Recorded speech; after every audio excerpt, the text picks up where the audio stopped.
Assalamualaikum warahmatullahi wabarakatuh. Perkenalkan, nama saya Nurul Amalia, NIM 2109381100057. Ingin menjelaskan beberapa ringkasan materi yang sudah dijelaskan di kelas.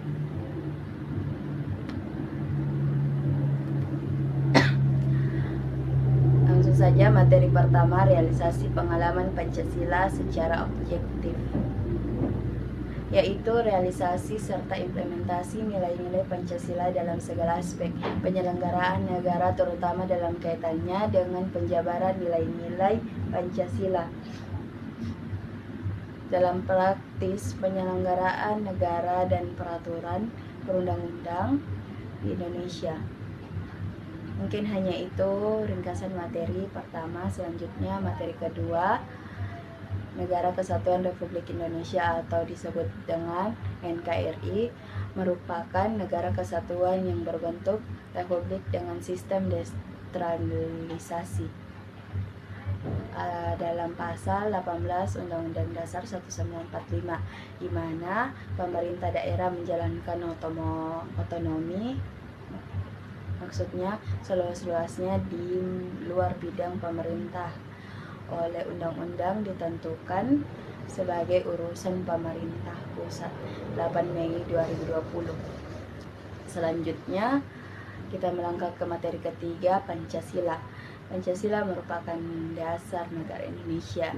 Dalam perspektif Hans Newski, Pancasila disebut sebagai stat fundamental norm atau norma dasar yang fundamental.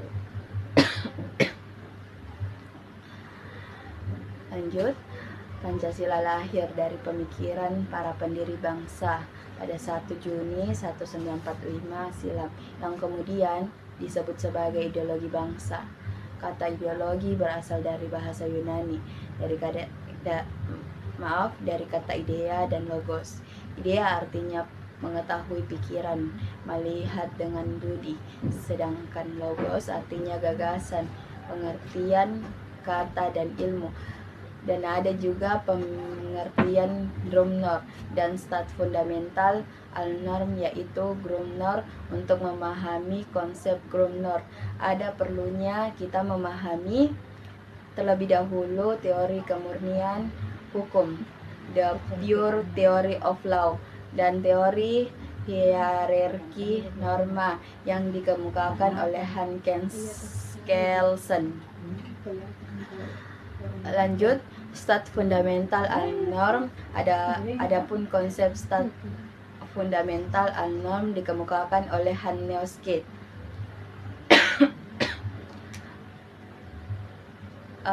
Lanjut, menurut Newski, sebagaimana dikutip Jasim Hamidi dalam buku Revolusi Hukum Indonesia, makna, kedudukan, dan implikasi hukum naskah proklamasi 17 Agustus 1945 dalam sistem ketatanegaraan Republik Indonesia, halaman 68. Stat fundamental al-norm adalah landasan umum dari suatu tatanan hukum undang-undang dasar.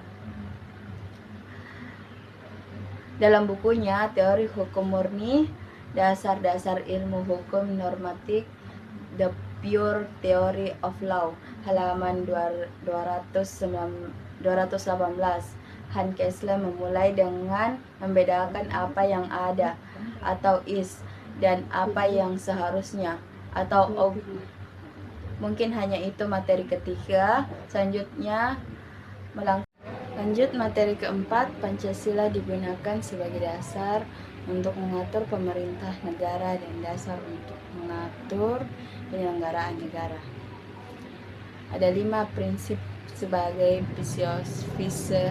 Grundlage bagi Indonesia, yaitu kebangsaan Indonesia, internasionalisme atau perikemanusiaan, mufakat atau demokrasi, kesejahteraan sosial, dan keutuhan yang berbudaya.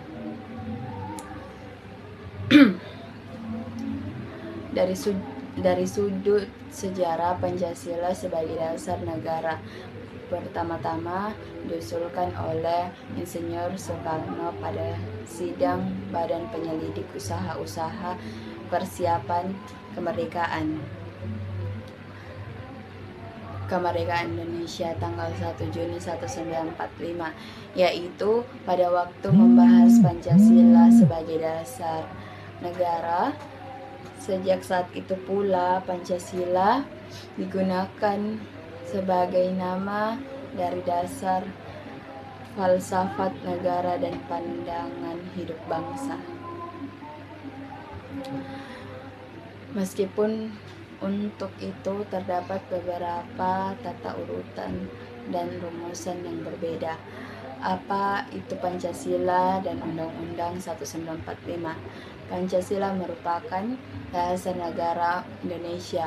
Undang-Undang 1945 merupakan dasar konstitusi negara Indonesia. Pancasila mengandung nilai-nilai yang hendaknya dapat diterapkan masyarakat. Sedangkan Undang-Undang Dasar 1945 memuat dasar hukum yang berbentuk tertulis. Dan saya juga akan menjelaskan apa yang dimaksud dengan Pancasila yang tercantum dalam pembukaan Undang-Undang Dasar 1945.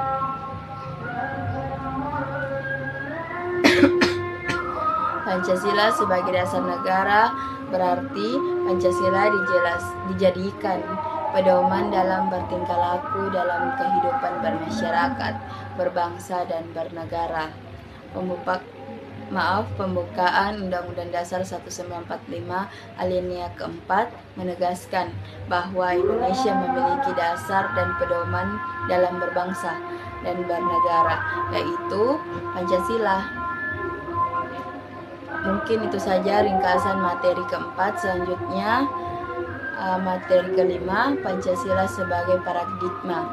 Pancasila sebagai paradigma artinya nilai-nilai dasar Pancasila secara normatif menjadi dasar kerangka acuan dan tolok ukur segenap aspek pembangunan nasional yang dijadikan Indonesia. Hal ini sebagai konsekuensi atas pengakuan dan penerimaan bangsa Indonesia atas Pancasila sebagai dasar negara dan ideologi nasional.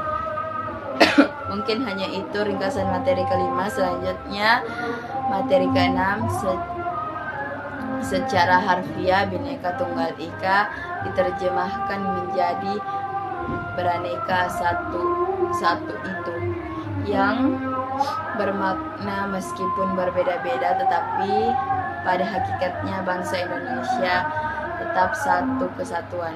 Semboyan ini dipakai sebagai gambaran persatuan dan kesatuan bangsa Indonesia.